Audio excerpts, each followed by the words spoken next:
Elektabilitas Anies tiba-tiba nyungsep lawan Gibran yang moncer. Pertanda alam apa ini? Gibran siap lawan Anies di Pilkada DKI 2024? Lain soal tentang Gibran. Pada beberapa survei namanya memang cukup moncer, misalnya di Jawa Tengah. Tapi barangkali kalau Jakarta membuka peluang untuk dia bertarung, rasa-rasanya seru juga. Gue sih membayangkan ya, pertarungan di Jakarta nanti, Pak Anies yang gagal di Pilpres akan masuk lagi di Jakarta, kemudian bertarung melawan anaknya Pak Jokowi. Jadi, ini memang kelasnya bukan kelasnya Pak Jokowi. Cukup dipertarungkan dengan Gibran, mantan wali kota Solo, yang kemudian barangkali akan mendapat dorongan dan tiket dari partai politik. Ini suara yang ada di tingkatan partai ya. Artinya internal partai yang kurang lebih 45.000 kader itu yang saya dengar. Nanti bisa ditanyakan apakah ada perkembangan, itu silakan. Tapi kalau suara masyarakat, kami memang masih harus melihat menyebar ini kepada seluruh masyarakat. Apakah betul seperti itu? Hanya dua ini, seperti itu yang mengemuka di antara kader kami tentunya. Sebelumnya Gibran juga menyatakan, nah dari sini siapa yang gak kaget ya? Padahal sama Gibran Rakabuming Raka, yang padahal juga belum selesai masa jabatannya memimpin di kota Surakarta, wali kota Solo. Belum selesai masa jabatannya, tetapi di sini sudah mengungguli Anies Baswedan. Elektabilitas dari Gibran ini bahkan dari tribunjakarta.com, elektabilitas Anies Baswedan kalah telak dari Gibran Rakabuming di survei Pilkada DKI 2024. Nah, kok bisa ya Gibran mengalahkan Anies Baswedan dalam survei di Pilkada DKI Jakarta? Nah, wacana wali kota Solo Gibran Rakabuming Raka untuk maju di pemilihan gubernur DKI Jakarta atau Jawa Tengah tengah menuai perbincangan publik. Pro dan kontra mengiringi, salah satunya datang dari pegiat media sosial Eko Kuntadi. Rupa-rupanya, Eko memberi dukungan untuk majunya Gibran di Pilgub Jakarta 2024. Namun menariknya, Eko menduga Gibran akan berhadapan dengan baca pres 2024 Partai Nasdem Anies Baswedan di kontestasi tersebut. Bagaimana bisa? Seperti dilihat dari kanal YouTube Cokro TV, Eko menilai Gibran sangat mungkin untuk direkomendasikan PDIP di Pilgub Jakarta 2024. Sementara Eko menilai Anies masih terombang-ambing karena koalisi perubahan belum pasti mengusungnya di Pilpres 2024. Di sisi lain, nama Gibran memiliki elektabilitas yang cukup baik. Kata Eko, kalau Jakarta membuka peluang dia buat bertarung, rasa-rasanya seru juga. Masih membayangkan pertarungan di Jakarta nanti, Pak Anies yang gagal di Pilpres akan masuk lagi di Jakarta, kemudian bertarung melawan anaknya Pak Jokowi. Jadi ini memang kelasnya bukan kelasnya Pak Jokowi, cukup dipertarungkan dengan Gibran, mantan wali kota Solo. Eko menilai Gibran memiliki sejumlah kelebihan, salah satunya karena usianya masih muda dan mempunyai gaya memimpin yang cocok dengan demografi dari warga ibu kota yang didominasi usia muda serta produktif. Eko berkata, dua orang ini barangkali menjadi hal yang sangat bertolak belakang. Gibran itu ngomongnya sangat sedikit, jarang melontarkan statement yang berbunga-bunga. Namun, poin pentingnya menurut Eko, Gibran dianggap mampu bekerja di ibu kota. Ia berkata, karena orang pengen lihat orang yang kerja, yang melayani dengan tangannya, dengan hatinya, pemimpin yang mengeksekusi program bukan yang cuma ngomong, yang dieksekusi cuma mengganti nama jalan. Sementara itu dilansir dari laman Tribun News, elektabilitas putra Presiden Jokowi, Gibran Rakabuming Raka, mengalahkan Anies pada survei sosok yang paling cocok untuk maju Pilkada DKI 2024. Kendati demikian, wali kota Solo itu bukan yang tertinggi. Ada nama PJ Gubernur Heru dan Gubernur Jabar Ridwan Kamil pada posisi tertinggi dan kedua.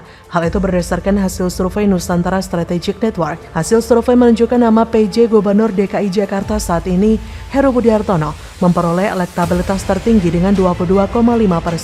Heru mengalahkan sejumlah nama besar seperti Gubernur Jabar Ridwan Kamil hingga Wali Kota Solo yang juga putra Presiden Jokowi, Gibran Rakabuming Raka. Ridwan Kamil mendapat elektabilitas 17,5%, Gibran 10,3%, Wakil Ketua Dewan Pembina PSI Chris Neteli 7%.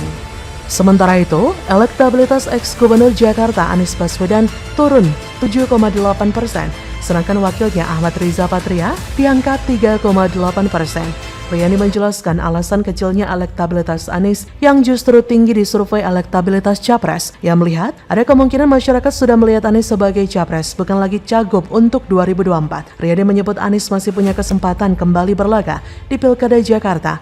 Namun peta politik saat ini sudah jauh berubah. Publik ibu kota mengira Anies tidak mungkin maju kembali sebagai kepala daerah di Jakarta. Turunnya elektabilitas Anies dan Reza di DKI membuat nama-nama lain berkibar, di antaranya Heru Budi, Ridwan Kamil, dan Gibran. Kata Riyandi, Heru yang saat ini mengisi PJ Gubernur punya peluang diusung parpol termasuk PDIP. Adapun Wali Kota Solo Gibran Raka Buming Raka memiliki peluang serupa. Menurut Riyandi, Gibran berpeluang maju ke Pilkada Jakarta atau Pilkada Jawa Tengah ataupun periode kedua di Solo. NSN melakukan survei pada 21 sampai 28 Februari dengan 400 responden mewakili seluruh wilayah di DKI Jakarta. Metode survei adalah multi-stage random sampling. Margin of error survei kurang lebih 4,9% pada tingkat kepercayaan 95%. Jadi bagaimana menurut Anda?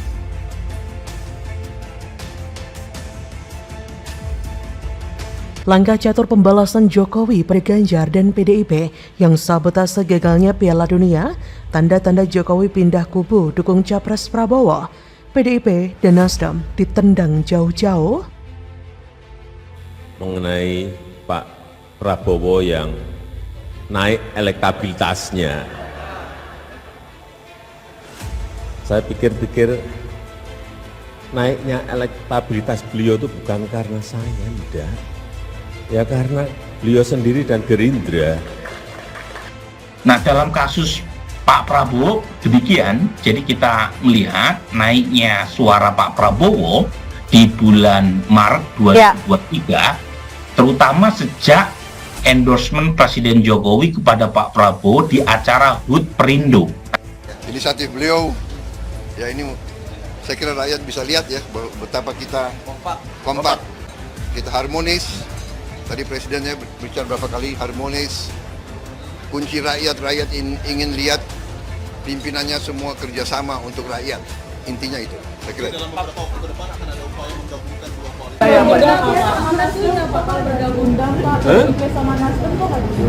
Oh tidak. Yang mengundang sekali ya. Yang mengundang ini adalah Ketua PAN Bapak Zulkifli Hasan. Ketua Umum ini memang forumnya Ketua Umum, Nasdem dan PD Perjuangan sedang ke luar negeri. Ketua Umum Partai Gerindra, Prabowo Subianto, menyebut ada kecocokan antara Koalisi Indonesia Bersatu dan Koalisi Kebangkitan Indonesia Raya. Hal itu diucapkannya pasca Presiden Jokowi bertemu dengan 5 ketum parpol 2 koalisi tersebut saat silaturahmi Ramadan yang digelar Partai Amanat Nasional Minggu 2 April 2022. Ia mengatakan dalam komunikasi itu nyatanya terjadi kesepakatan bersama. Kelima ketum parpol merasa sudah masuk dalam satu tim yang sama. Selain Prabowo, ketum parpol yang hadir adalah Ketum Golkar Erlangga Hartarto, Ketum PKB Muhaimin Iskandar, Ketum P3 Muhammad Mardiono, dan Ketum PAN Zulkifli Hasan. Menurut Prabowo, kelima parpol sudah masuk timnya Jokowi. Menhan ini mengatakan mereka paham sulitnya pembangunan dan berbagai tantangan ke depan di tanah air. Apalagi ada kondisi geopolitik yang sangat membahayakan di Eropa, Taiwan, Laut Cina Selatan, yang mana menurutnya harus ditangani dengan baik. Tak ketinggalan masalah pangan yang harus lebih fokus diperhatikan, sehingga perlu kerjasama yang solid dan satu frekuensi. Keharmonisan dan kekompakan inilah yang menjadikan kunci rakyat sejahtera. Lebih lanjut, Prabowo mengatakan upaya koalisi antara KIB dan KIR masih butuh proses panjang pun soal pembahasan Capres dan Cawapresnya. Presiden Jokowi pun merespon wacana peleburan 2 koalisi antara Koalisi Indonesia Bersatu dan Koalisi Kebangkitan Indonesia Raya untuk mengusung baca pres dan wakil presiden dalam pemilu 2024 mendatang. Menurut Jokowi, peleburan KIB dan KKIR adalah suatu hal yang cocok. Namun ia mengembalikan keputusan tersebut kepada para ketua parpol. Bagi Jokowi, wacana peleburan antara KIB dan KKIR dapat mempertimbangkan dalam hal kebaikan bangsa, negara, dan rakyat. Pernyataan Prabowo dan respon Jokowi yang positif menandakan jika hubungan Jokowi dan PDIP semakin memanas. Bahkan, Ketum PDIP Megawati Soekarno Putri tidak hadir dalam acara tersebut. Ini menandakan analisa soal gagalnya Piala Dunia U20 di Indonesia menjadi game changer pada pemilu 2024 kini mulai terbukti. Ketum Partai Nasdem Surya Paloh pun juga tidak hadir di acara tersebut. Hal ini tentu membuktikan panasnya hubungan Jokowi dengan kedua partai tersebut. Jokowi pun sudah ada tanda-tanda akan merapat ke kubu Prabowo. Terlihat Jokowi sudah mulai cocok dengan peleburan 2 koalisi tersebut. Ini bisa jadi adalah langkah catur balas dendam akibat sabotase Piala Dunia oleh PDIP. Elektabilitas Prabowo dalam beberapa waktu belakangan juga meningkat. Saya menilai hal itu terjadi karena Prabowo sering mendampingi Jokowi dalam kunjungan kerja. Kemudian gagalnya Piala Dunia yang konon disabotase oleh PDIP yang membuat Jokowi marah.